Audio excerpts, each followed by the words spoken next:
나는 포도나무요 너희는 가지라. 그가 내 안에 내가 그 안에 거하면 사람이 열매를 많이 맺나니 나를 떠나서는 너희가 아무것도 할 수 없음이라. 하나님의 말씀입니다. 골로새서 2장입니다. 골로새서 3장입니다. 12절에서 17절 교독하겠습니다. 골로새서 3장 12절에서 17절 말씀 교독하겠습니다.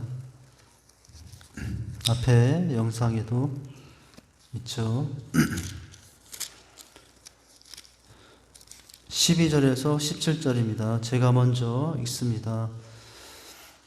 그러므로 너희는 하나님이 택하사 거룩하고 사랑받는 자들처럼 긍휼과 자비와 겸손과 온유와 오래 참음을 옷 입고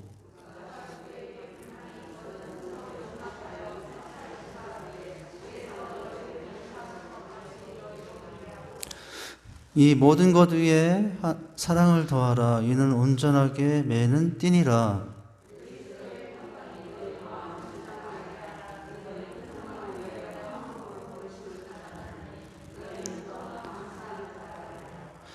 그리스도의 말씀이 너희 속에 풍성히 거하여 모든 지혜로 피차 가르치며 권면하고 시와 찬송과 신령한 노래를 부르며 감사하는 마음으로 하나님을 찬양하고 또 무엇을 하든지 말에나 일에나 다른 예수의 이름으로 하고 그를 힘입어 하나님 아버지께 감사하라. 유인물을 보시고요. 오늘 재직학교 중에 6강 신앙관리에 관한 내용들을 보도록 합니다. 재직으로 세워지고 또 하나님 앞에 부르심을 받아서 우리가 주님의 쓰임 앞에 우리 자신을 드리고 나가야 될 텐데, 근데 우리의 신앙이 어떻게 세워져야 또 그렇게 더 아름답게 주님께 드려질 수 있을까? 우리 안에 무슨 모습으로 재직으로서 주님께 영광이 되게 쓰임받을 수 있을까? 이런 내용들을 우리가 오늘 볼 수 있겠습니다. 여러분 유인물을 지금 보시면 제목 밑에 부제가 있죠? 무엇이 기본이 어떻게 해야 흔들리지 않는다고요? 충실이죠. 기본이 충실해야 흔들리지 않는다. 우리 신앙의 기본은 아까 여기 영상 속에도 나왔지만 수레바퀴의 삶이라고도 할 수 있죠. 신앙관리는 수레바퀴의 삶으로 표현된다라고도 할 수가 있겠죠. 자, 첫 문장부터 보시도록 하겠습니다. 도대체 우리의 신앙에 어떤 요소들이 있어야 또 어떤 요소들로 또 채워져야 아름답게 관리가 될 수 있을까 하는 내용이겠죠. 첫 문장부터 같이 읽겠습니다. 시작. 골로새서 3장 12, 17절은 새 사람인 성도가 갖춰야 할 덕목을 언급하고 있어요. 즉, 새 사람은 하나님의 뭘 받아? 성품을 받아 그리스도로서의 바른 덕목을 갖춰야 할 덕목으로 또 긍휼과 자비, 겸손, 온유, 오래 참들 갖춰야 될 우리 사람들 덕목들을 열거가 되는데 긍휼이 있어야 긍휼, 자비, 겸손, 온유와 오래 참음을 들고 있으며 또 결론적으로 성도 간에 무엇으로 하나 되어야 된다고요? 사랑으로 하나가 되어야 된다라는 거고 이제 하고 있다는 거죠. 이런 바로 내 안에 긍휼과 자비와 겸손, 온유, 오래 참음 등으로 이제 관리가 되어져서 그 모든 것들이 사랑이 있어서 상호간에 모든 것들이 더 은혜가 될 수 있도록 해야 되겠죠. 그죠? 이 모든 것을 더하여 마지막에 사랑으로 서로 연결되어야 한다라고 오늘 말씀에 있죠. 자, 이제 질문부터 같이 보면서 나누도록 하죠. 첫 번째 질문입니다. 시작. 사도 바울은 지금 골로새 교회를 향해 몇 가지 신앙의 권면을 전하고 있습니다. 9절 10절을 보면 서로 대조를 이루는 두 단어가 등장하는 것은 무엇입니까? 여러분 9절 10절 한번 다시 봐볼까요? 여기에 대조되고 있는 두 사람의 모습이 이제 기록되어 있다라고 하는 거죠. 그죠? 여기 오늘 본문 말씀에 보면 9절 10절입니다. 9절 10절 시작. 너희가 서로 거짓말을 하지 말라. 옛사람과 그 행위를 벗어버리고 새 사람을 입었으니 이는 자기를 창조하신 이의 형상을 따라 지시기까지 새롭게 하심을 입은 자니라. 9절과 10절에 두 사람이 나오는데 9절에 무슨 사람? 옛사람. 10절에 새 사람이죠. 이렇게 옛사람과 새사람의 모습이 이제 대조를 이루고 있다라고 하고 있어요. 대조를 이루고 있는데 옛사람은 어떤 사람일까요? 또 새사람은 어떤 사람일까요? 당연히 예수 전후잖아요. 예수를 믿은 후에 새사람, 예수 믿기 전에 옛사람 모습일 텐데, 자, 그것이 어떤 의미인지 여러분 유인물을 보시면서 같이 그 의미를 알아보도록 하겠습니다. 첫 문장 보시죠. 시작. 옛사람은 타락한 재성을 가진 옛 본성을 의미하여 새 사람은 그리스도 안에서 수용하게 된 새로운 본성을 의미한다. 옛 본성과 새로운 본성. 타락한 재성을 가진 옛 본성이 사람은 옛 사람이고, 또 예수님 안에서 받아들이게 된 새로운 본성이 바로 이제 새 사람일 텐데요. 그 다시 이어서 설명보면 어떻습니까? 옛 본성을 소유한 사람들의 삶은 5절, 8절, 9절에 언급된 수많은 악으로 가득한 생활인 반면 새 본성을 소유한 그리스도인은 새 본성을 소유한 그리스도인은 그리스도를 닮아가는 삶을 살아간다라고 하고 있어요. 여기 나온 대로 5절, 8절, 9절에 언급된 악은 뭘까요? 5절을 한번 보세요. 5절에 보니까 그러므로 땅에 있는 지체를 죽이라. 여러분 성경을 보셔야 됩니다. 앞에 영상은 없어요. 그러므로 땅에 있는 지체를 죽이라. 음란과 부정과 사욕과 악한 정욕과 탐심, 우상 숭배, 이게 다 뭐예요? 이제 옛 본성이죠. 그리고 8절도 나오죠. 그래서 이제는 너희가 모든 것을 벗어버리라. 분함, 노여움, 악의 비방, 입에 부끄러운 말, 이런 것들은 옛 본성에서 나온 이제 모습들이죠. 이런 것들을 이제 그러나 그런 본성들을 버리고 이제는 새 본성을 소유한 사람, 새 사람으로 되어야 그 사람이 재직이 온전한 재직으로서의 역할을 감당할 수 있다는 거예요. 재직이 되었는데도 아직도 옛 본성대로 뭐예요? 노여움, 악의 비방, 뭐예요? 음란, 부정, 사욕, 악한 정욕, 탐심, 이런 것에 있다면 재직으로서의 온전한 이제 삶은 감당할 수 없게 되는 거죠. 자, 또 이어서 보시겠습니다. 시작. 본절에서 나타나는 대조적인 두 단어가 있는데 뭐예요? 벗어버리고와 입었으니는 그리스도와 연합했을 때 일어나는 사건이다라는 거예요. 여기 벗어버리고 입었으니 이라고 하는 부분에 대해서 9절 마지막에 보면 벗어버리고 10절에 보면 바로 이어서 입었으니 뭘 벗어요? 옛사람을 벗고 뭘 입어요? 새사람을 입는다라는 거죠. 이제 우리가 옷 입을 때 어떻게 있습니까, 여러분? 매일마다 어제 입었던 옷, 그 후에 오늘 새로운 옷을 입는 사람이 있나요? 옷 입을 때는 어떻습니까? 반드시 더럽혀진 어제 옷은 벗어버리고 오늘은 또 새로운 옷을 입잖아요. 네. 그것이 옷을 제대로 입는 방법이잖아요. 그래서 이게 여러분 집에서 빨래하는 거 참 많이 더러운 걸 다 씻어내는 것인데 그걸 벗어놓은 거를 또 어떻게 합니까? 우리 집에 있는 어머니들, 아내들가 다 빨아가지고 다 어떻게 해요? 다시 고이 접어서 또 새 옷이 되고 다음에 입을 수 있도록 해주고 있잖아요. 저희 집에서는 정미한 사모님이 해주시는 그래서 제가 더럽히는 방을 청소해주기도 하고 또 더럽혀진 옷들을 다시 빨아서 때를 벗겨서 이제 잘 입을 수 있도록 해주고 있는데, 우리가 실제 옷을 벗고 입을 때도 이렇게 하듯이 우리가 주님의 사람이 되었어도 옛 본성은 벗어버리고 새 본성을 입는 사람, 그렇죠? 예수로 옷 입었다라고 할 수가 있죠. 여러분, 그런데 예수라는 옷을 입었는데, 예수라는 새 옷을 입었는데, 어떻게 옛 것은 그냥 두고 새 옷을 입었으면 새 옷은 다 더 망가지게 되겠죠.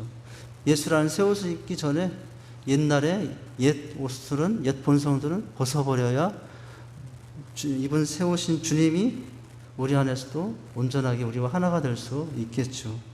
그렇죠? 여기 보려면 벗어버리고 입었으니, 그 다음 설명을 또 보시도록 할까요? 자, 그 다음 이어서 보면 두 단어는 부정과거 분사로서 과거의 결정적인 순간의 행임을 시사한다는 거예요. 이게 그러니까 초대교회 당시의 사회에서는 옷이란 뭐예요? 입은 사람의 신분과 인격을 나타냈다. 물론 요즘에도 그런 면이 있죠. 그러나 이 당시는 더 확실하게 그런 면이 많았죠. 사람의 신분과 인격을 나타내는 것. 그래서 여러분, 뭐 왕이 입는 옷, 제사장들이, 선지자들이 입는 옷, 일반 백성들이 입는 옷 다 색깔도 다르고 모양도 다르고 달랐죠. 이렇게 나타냈다. 그러므로, 자, 이어서 보면, 그러므로 헌 옷을 벗고 새 옷을 입는다는 이 바울의 이 표현은 어떤 표현이라고요? 악인에서 선인으로, 죄인에서 무엇으로? 의인으로 변화된 성도의 신분을 함축적으로 표현해주고 있다. 재직의 신앙관리 첫 번째는 옛사람을 벗어버리고 새 사람을 입으라라는 거예요. 자, 그럴 때 또 좋은 재직이 될 수가 있겠죠. 다음 두 번째 문제를 볼까요? 자, 두 번째 문제 같이 한번 보겠습니다. 그리스도 안에서 변화된 새 사람을 12절에는 달리 어떻게 소개되고 있는가? 12절에서는 어떻게 소개되고 있는가? 여러분, 성경, 여러분 12절을 한번 보시고 한번 정리를 해보겠습니다. 12절 시작. 그러므로 너희는 하나님의 택하사 거룩하고 사랑받는 자처럼 긍휼과 자비와 겸손과 온유와 오래 참음을 옷 입고 라고 했죠. 여기 보면 옷 입어야 될 것이 또 여기 더 구체적으로 표현되어 있죠. 10절에서는 그냥 새 옷을 입었으니 라고 해놓고 구체적인 항목은 없었는데 여기 12절에 보니까 더 구체적으로 항목이 나열되어 있죠. 긍휼, 자비, 겸손, 온유, 오래 참음, 인내 옷을 입으라 이렇게 나오고 있죠. 오늘 오전에도 어제 따르라 했을 때 두 번째 단락의 내용이 됐지 않습니까? 자, 그리스도 안에서 변화된 새 사람이 12절에서는 달리 어떻게 표현되고 있느냐? 하나님의 택하신 거룩하고 사랑하는 자. 여기 보니까 첫 문장, 그러므로 너희는 하나님이 택하사 거룩하고 사랑받는 자라고 했는데, 이걸 조금 정리하면 하나님의 택하신 거룩하고 사랑하는 자라는 거죠. 변화된 새 사람이 바로 이런 사람인데, 자, 그렇다면은 이 의미는 또 무엇인지 한번 자, 설명, 여러분 유인물을 보도록 하겠습니다. 시작. 하나님의 택하신 자와 거룩하고 택한 자는 동격이라고 하는 거예요. 하나님을 택하신 자는 그리스도를 믿는 모든 사람을 의미하며, 또 하나님의 은혜로운 행위를 통해 하나님의 소유된 자들을 지칭한다. 그리스도인은 그리스도의 의를 힘입어 거룩하게 된 사람들이요, 하나님의 지극한 사랑과 은혜를 받은 사람들이다 라고 할 수가 있겠어요. 이 내용이 조금 쉽진 않네요. 자, 2번 문제는 자, 이렇다라고 하는 것을, 그러니까 여기서도 사실은 이제 정체성의 문제를 다시 한번 언급해 주고 있잖아요. 우리가 오전에 정체성, 나는 누구인가, 나는 하나님의 사람입니다, 나는 예배자입니다, 하나님의 자녀입니다, 이런 정체성을 보았잖아요. 여기서 표현된 정체성은 뭐예요? 하나님의 택하신 거룩한 자, 하나님의 택하심을 받은 사랑받는 자. 이것이 여기서 또 이제 좀 다르게 표현된 우리의 정체성이라고 할 수가 있겠죠. 자, 이제 3번으로 넘어갑니다. 자, 이렇게 해서 벗어버릴 것과 입어야 될 것들을 봤잖아요. 벗어버릴 것들이 뭐였어요? 그 앞에 보니까 여기 분함, 노여움, 악의 비방, 입의 부끄러운 말, 이런 것들을 벗어버리고, 그리고 입어야 될 것들이 뭐였어요? 12절에 보니까 겸손, 온유, 오래 참음, 긍휼, 자비, 이런 것들을 입어야 되는데, 자, 더 온전해지게 하려면 뭐가 있어야 되는 거예요? 벗어버리고 이런 새 옷들을 입었는데 그것이 더 온전하게 되려면 무엇이 있어야 되는가? 그건 이제 사랑이라고 하는 것을 말씀해 주고 있어요. 자, 보면 문제를 같이 읽겠습니다. 시작. 12, 13절에 나오는 여러 가지 신앙 관리를 위한 권면, 덕목들은 결국 무엇이 더해져야 온전해질 수 있습니까? 14절에요. 자, 벗고 이것들을 입었는데 거기에 무엇이 더해져야 우리가 온전하게 될 수 있겠느냐라고 하고 있잖아요. 자, 14절 먼저 읽어보시죠. 시작. 이 모든 것 위에 무엇을 더하라? 사랑을 더하라. 이는 온전하게 매는 뭐라고요? 띠라고 말씀해주고 있어요. 띠. 온전하게 연결해주는 띠라 이렇게 말하죠. 그러니까 이것은 사랑의 띠예요. 이 덕목들은 결국 무엇에 의해서 온전할 수 있냐면 사랑이라는 띠에 의해서 서로 연결되어질 때 더 온전한 모습으로 될 수 있다는 거죠. 우리가 앞에서 여기서 보여주고 있는, 그러니까 뭐예요? 여기 지금 여기 사랑의 띠라는 것을 띠라는 개념으로 이것을 다시 한번 좀 생각해 본다면, 긍휼과 자비 사이에 뭐가 들어가요? 사랑이 들어가요. 사랑으로 연결돼요. 자비와 겸손 사이에 사랑이 들어가고, 겸손과 온유 사이에 사랑이 들어가고, 온유와 오래 참음 사이에 사랑이 들어가고, 그것뿐만 아니라 긍휼과 오래 참음 사이에 사랑이 들어가고, 자비와 온유 사이에 이게 수많은 조합으로 이것을 몇 가지들을 수많은 조합으로 이렇게 이렇게 두씩 짝을 지을 수 있을 때, 또는 3개씩 짝을 수도 있고 4개씩 짝을 지을 수도 있는데 그 사이사이마다 무엇으로 연결되어 있어야 된다고요? 사랑으로 연결되어 있어야 온전해진다라고 하는 거죠. 자, 설명을 유인물을 통해서 같이 읽으면서 보도록 합니다. 시작. 12, 13절에서는 긍휼, 자비, 겸손, 온유, 오래 참음 같은 덕목들이 기록되어 있다. 자, 그럼 하나씩 보죠. 긍휼은 하나님께서 어려움을 겪는 자들에게 나타내는 사랑으로 동정 어린 마음, 자비로운 마음을 의미한다. 이게 긍휼이죠. 이제 사촌이 땅을 사는데 배가 아프다. 이게 긍휼인가요? 그건 긍휼의 마음이 아니죠. 그죠? 이게 어려움을 겪는 자들에 나타난 사랑으로 동정 어린 마음, 자비로운 마음. 이것이 우리가 덧입어야 될, 새롭게 입어야 될 제주교로서의 모습이에요. 여러분, 기도에 우리가 하나님께 많은 기도를 하잖아요. 최고의 기도. 아주 오래전인데 이동원 목사님, 지금은 은퇴하셨는데 지구촌교회 담임 목사님 이동원 목사님, 아마 가끔 여러분 유튜브나 이런 것에서 많이 접할 수 있는데, 이동원 목사님 언젠가 기도에 대한 설교를 하시면서 이런 말을 했던 게 저는 기억이 아직도 남아요. 최고의 하나님께 하는 기도에 한 단어가 있다. 모든 것을 포함하는 기도 단어가 있다. 뭐죠? 하나님 긍휼히 여겨주옵소서. 거기에 다 들어가 있다는 거예요. 내 지금 문제 일일이 다 하지 않아도 하나님 앞에 하나님 긍휼히 여겨주시옵소서 하면 하나님이 그 사람 상황에 따라서 하나님이 은혜를 베풀 수 있는 분이다 라고 하죠. 이 긍휼은 바로 하나님께서 우리를 향했던 마음이죠. 그 마음을 우리가 또 누군가를 향하여 갖는 마음이 긍휼이겠죠. 자, 두 번째는 뭐예요? 자비. 이게 긍휼은 자비가 그 말일 수도 있겠는데 조금 구분하자면, 자, 자비는 뭐예요? 친절과 상냥을 의미하는 말로서 새 사람을 옷 입은 그리스도인은 자신에게 보여주시는 하나님의 자비로운 인자하심에 대한 응답으로 타인들에 대해 관심을 가지고 친절함을 보여준다. 그러니까 긍휼은 동정, 자비는 친절, 이렇게 했죠. 여러분 서로 긍휼히 여기세요. 여기 옆에 있는 분들 좀 보세요. 얼마나 참 불쌍하신 분들이에요. 불쌍하다고 생각하는 게 긍휼이거든요. 저를 보면서도 우리 목사님 너무 불쌍해. 그런 분들은 예를 들자면 이제 우리 백준장 원사님이 백나영 원사님, 백나영 원사님 너무 불쌍해. 이건 그 사람을 무시하는 말이 아니라 긍휼히 여기는 그 마음에서 나온 표현이죠. 여러분들 서로 불쌍히 여기시고 지내시기 바랍니다. 그리고 또 친절을 자비롭게 친절을 베푸시면서 그렇게 해주시기 바랍니다. 예, 부부 사이에요. 뭐 우리 집 얘기를 하면 또 싫어할 텐데. 제가 요즘 한참 안 했는데. 아, 하시면 좋아요. 부부 사이에도 참 이 친절이 얼마나 필요한지 몰라요.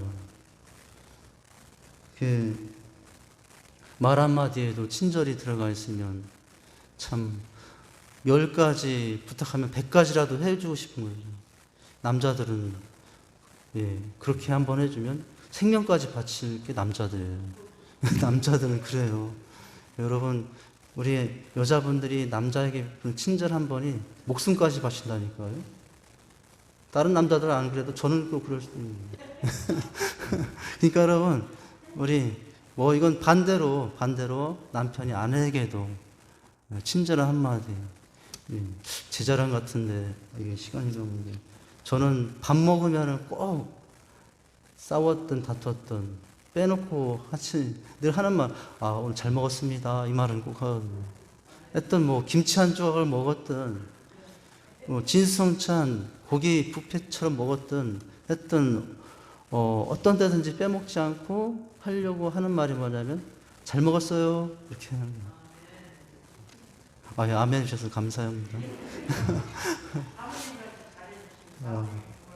맞아요. 저도 칭찬해 줘야 되는데 왜? 제가 이렇게 사모님을 또 칭찬하시니 저도 좀 칭찬해 주시고요. 예, 감사합니다.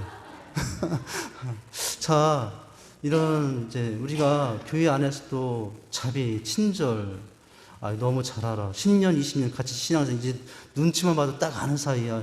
이제 말 안 해도 다 알아. 근데요, 말해야 될 땐 또 할 수 있어야 되잖아요. 그죠? 제가 그렇지 못한 거 있을 텐데 그럴 때 용서해 주시기 바랍니다. 자, 그 다음에 뭐죠? 이렇게 긍휼, 동정, 친절, 자비, 친절인데 그 다음에 뭐예요? 이제 겸손이잖아요. 겸손을 볼까요? 겸손은 뭐예요? 새 사람이 된 그리스도인이 그리스도와 타인을 섬기는 자세가 겸손이라는 거예요. 겸손. 타인을 섬길 때 항상 첫째도 겸손, 둘째도 겸손, 셋째도 겸손 이렇게 섬기는 거죠.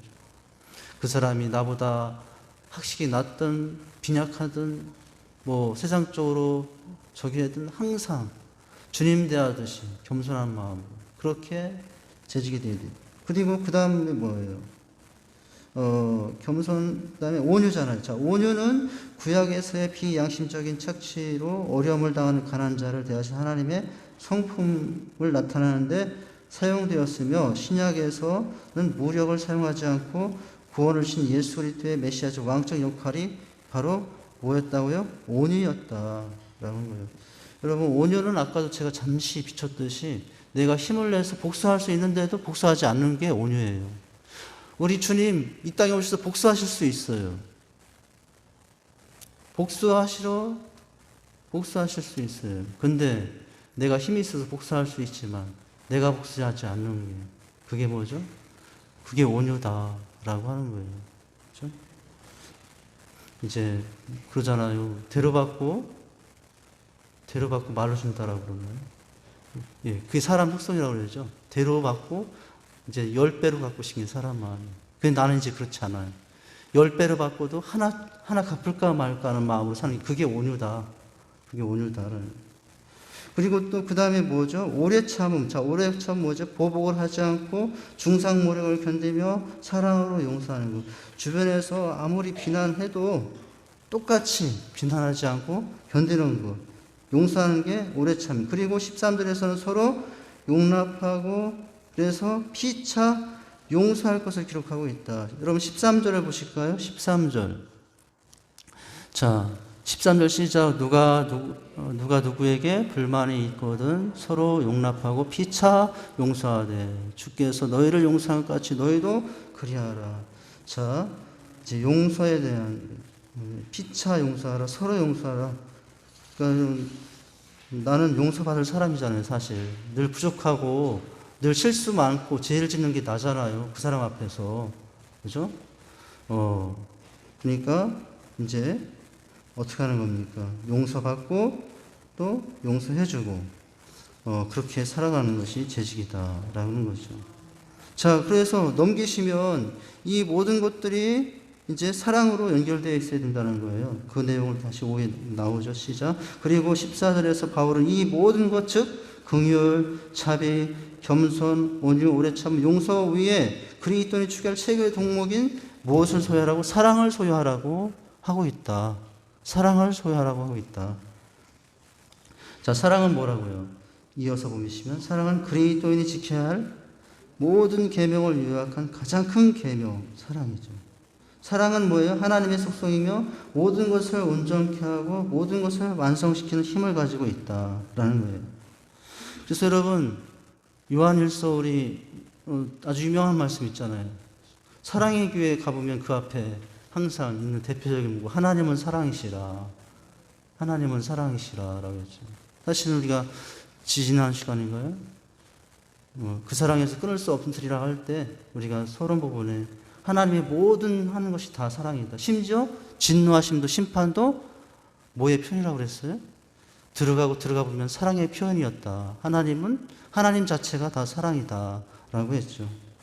그래서 지금 있던 여기 긍휼, 자비, 겸손, 온유, 오래 참음, 용서는 다 사랑의 한 단면들인데 이제 이것들이 서로 연결되어 있을 때 함께 묶여질 때 더 온전해진다는 거예요. 그 다음 문장 볼까요? 온전하게 매는 띠라는 표현을 통해 바울은 세 사람에 대한 비유를 계속해서 의복을 입고 단장하는 것으로 설명하고 있다. 띠가 옷을 하나로 묶고 보기 좋게 해주고 활동하기 편하게 해주는 것처럼 사람은 모든 덕목을 하나로 통일시키고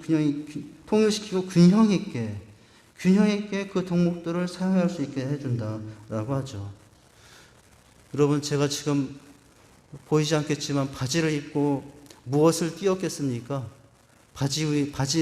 바지에다가 꼭 여러분들도 지금 바지에 한 게 있어요. 혁대를 했잖아요. 이 혁대가 있으니까 제가 여기 지금 이거 혁대 안 하고 왔다면 이거 지금 주섬주섬 하고 더 걷기도 불편할 것이고 우리 성도님한테 혹시 창피당할까봐 온전히 이상하게 걷을 거 아니에요. 그런데 이 띠 하나 때문에 옷 모양도 나고 맵시도 나고 배가 불룩한 것도 좀 감춰주고 그렇게 해주잖아요. 자, 이렇게 균형 있게 조화롭게 해주는 것이 사랑이다. 사랑이 모든 것을 먹는 띠다. 지금 바울이 그렇게 말씀해주고 있잖아요. 제가 한 말이 아니고, 그죠? 자, 이제 4번을 보시고 마치죠. 4번을 보시면 이렇게 이제 우리가 재직으로서 이러한 덕목들을 이제 필요한데 벗을 걸 벗고 이러한 덕목을 갖출 때 그것을 이제 온전케 완전케 해주는 사랑을 더하고 이제 재직으로서 생활해야 된다는 거예요. 자, 4번 마지막 질문입니다. 시작. 한 몸으로 부르심을 입은 교회의 일원으로서 온전히 세워지는 재직이 되려면 어떠한 부분에 힘써야 되는가? 세 가지예요. 첫째, 말씀 생활이에요. 1번, 동그라미 1번. 무엇이 풍성한 생활? 말씀이 풍성한 생활. 그 말씀이 풍성하면서 지금까지 덧입었던 것들, 사랑이 된 것들이 또 다시 살아나고 그렇게 될 수가 있겠죠. 16절 한번 같이 읽어볼게요. 16절 시작. 그럴 때 말씀이 너희 속에 풍성히 거하여 모든 지혜로 피차 가르치며 권면하고 시와 찬송과 신령한 노로 부르며 감사하는 마음으로 하나님을 찬양하라. 여기 보니까 첫 번째예요. 그리스도의 무엇이 너희 속에 풍성히 거하도록 하라고요? 말씀이. 그리스도의 말씀이 너희 안에 풍성히 거하게 하라고 하죠. 말씀이 주님이시라고 그랬고, 말씀이 우리 인생에 가는 길에 빛이요 등이라고 그랬잖아요. 그 말씀은 살아 역사한다라고 그랬잖아요. 좌우날 수 없던 꿈보다도 우리 혼과 곤전할 질서. 말씀이 우리 영혼을 생시키고 새롭게 한다라고 했잖아요. 재직이 조금 실수할 수도 있어요. 그러나 말씀 앞에 섰더니 내가 잘못됐구나. 내가 다시 회복될 게 이거구나 하라고 말씀 안에서 돌이킬 수가 있겠죠. 자, 설명을 보면 뭐예요? 하나님의 말씀을 읽고 듣는 것을 통해 그리스도의 말씀이 그리스도인과 공동체 안에 풍성히 가도록 해야 한다라고 하는 거예요. 여러분, 그래서 매일매일 큐티 생활하고 성경 읽기하고 또 새벽 예배 말씀도 있고, 그래서 여러분 새벽 예배 말씀, 요즘 마가복음 예수님의 인생을 더 생생하게 이런 부제로 지금 시작을 했는데 제가 은혜를 받고 있어요. 사실은 주님이 이런 모습으로 이렇게 오셨구나. 제가 이제 은혜 되고 있는데, 어떤 매일매일마다 이렇게 말씀, 유튜브 우리 있으니까 장로님도 일하실 때 켜놓고 들으시면서 해도 돼요. 아니면 귀 이어폰 껴주고. 근데 문제가 뭐냐면은 이게 음향이, 우리 유튜브의 음향 음질이 명확하지 않은 게 좀 단점이 있어요. 이제 자, 두 번째는 무슨 생활이에요? 찬양 생활이에요. 첫 번째 말씀 생활, 두 번째 찬양인데 뭐라고 했어요? 오늘 읽었잖아요. 시와 찬미와 신령한 노력, 하나님을 어떻게 하는 생활? 찬양하는 생활이라고 했어요. 찬양은 뭐라고 설명되어 있죠? 찬양은 그리스도인의 입술의 열매이며 하나님께 드리는 예배이다. 진정한 찬양은 감사함으로 하나님께 드려진다. 찬양. 우리 예배 중에 또 말씀과 찬양이 균형을 이루고 있잖아요. 아주 두 바퀴와도 같다라고 할 수 있겠는데, 자, 이게 이런 요소들을 벗어버리고 덧입고 나서는 그것이 더 아름답게 되기 위해서는 말씀 안에 들어가서 하고 또 하나님을 찬양할 때 또 하나님의 영광을 보면서 자기를 점검할 수 있고 자기를 보면서 고칠 수 있겠죠. 자, 우리가 이 땅의 모든 것들이 끝나도 천국 가서도 영원히 하는 것이 한 가지가 있다고 했어요. 물론 예배죠. 예배 중에서 천국 가서도 영원 무궁토록 우리가 할 일이 한 가지가 있어요. 전도 아니에요. 기도 아니에요. 하나님 나라 가서 영원 무궁토록 하려 하나님의 영광을 늘 찬양하는 일이에요. 그 일은 우리가 천국 가서도 해야 할 가장 중요한 일이고 가장 한 가지 하나님을 찬양하는 일을 하겠죠. 그렇죠? 예배하며. 다음 마지막은 감사 생활이에요. 자, 이런 것들이 더 온전하게 세워지려면 말씀 생활, 찬양 생활, 마지막은 감사하라. 어떻게 해요?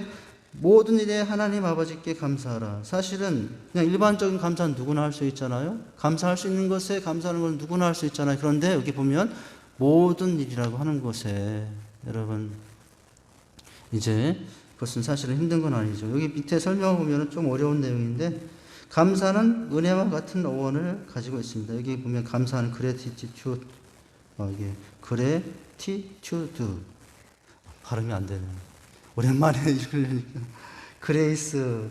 자, 이거 감사는 여기와 같은 어원을 가지고 있다. 즉 값없이 주신 하나님의 끝없는 은혜를가 뭐예요? 그걸 뜻한다. 또한 감사는 생각하다와 같은 어원이다. 생각해보니까 감사할 것뿐이다. 이런 의미죠. 그러므로 하나님에 대한 생각은 감사가 되어야 한다라는 거죠. 그래서 재직으로서 사역하다 보면 힘든 일도 있겠고 안 좋은 일도 있겠지만 어떤 일이든지 모든 일에 어떻게 하면서 감사하면서 그렇게 또 주어진 역할에서 우리가 이렇게 재직으로 섬길 수 있기를 바랍니다. 할렐루야. 마지막 문장 헬리워드 이게 뭐예요? 배초예요? 필초예요? 뭐라고 읽어야 돼요? 일단 모르겠고, 자, 감사는 영혼에서 피하는 가장 아름다운 꽃이다 라고 표현되어 있네요. 영혼에서 피하는 가장 아름다운 꽃이 뭐라고요? 감사라는 것이죠. 여러분 꽃 좋아하시잖아요. 그런데 내가 꽃이 될 수 있는데 내가 무엇이 있을 때, 감사가 있을 때 꽃과 같다라고 하는 거죠. 이렇게 말씀 찬양 감사 가운데 이제 덧입은 것들을 더 풍성하게 하고 사랑의 띠로 덧입어서 또 더 아름답게 하나님을 섬기고 성도를 섬기고 교회를 섬길 수 있는 저와 여러분 될 수 있기를 바랍니다. 제가 기도하겠습니다. 하나님 아버지, 주님의 은혜와 사랑을 감사합니다. 재직으로서 벗어버려야 될 것과 입어야 될 것들이 있었는데 우리가 또 입어야 할 것들을 더 아름답게 할 수 있는 사랑이라는 것을 깨달았습니다. 우리가 이런 재직들이 되게 하여 주시고 또 그런 재직으로 지속된 삶이 되기 위해서는 말씀 생활, 찬양 생활, 또 감사 생활이 있어야 될 줄 압니다. 여러 가지 어려운 우여곡절이 있겠지만 말씀 안에서 찬양 안에서 감사하면서 재직의 길을 더 아름답게 갈 수 있는 저희가 되게 하여 주시옵소서. 예수님 이름으로 기도합니다. 아멘.